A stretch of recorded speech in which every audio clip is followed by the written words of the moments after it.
Hi everyone, today I'm here to talk about EarthCare.ai, a climate intelligence platform that helps you make data-driven decisions considering climate risks. Climate change is a major threat, causing billions of dollars in damages every year. Yet, most businesses don't consider climate data when making decisions. This is because climate data is complex and difficult to access. EarthCare.ai solves this problem by providing an accessible platform with climate data from various sources, including satellites, radars, and weather stations. They offer more than 25 data types, including temperature, precipitation, wildfires, floods, and even UV radiation. Here's what EarthCare.ai can do for you. See historical climate data to understand trends and patterns. Monitor real-time climate conditions and get alerts for potential threats.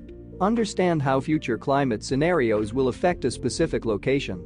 Integrate climate data into your existing systems using their API.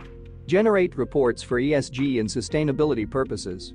EarthCare.ai can benefit various industries, including insurance, finance, energy, and real estate. With EarthCare.ai, you can make informed decisions that consider climate risks.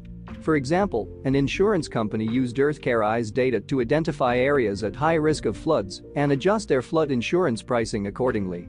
If you're interested in learning more about EarthCare.ai and how it can help your business, be sure to visit their website. And don't forget to check out our website, where we have collected thousands of services that use artificial intelligence, including alternatives to EarthCare.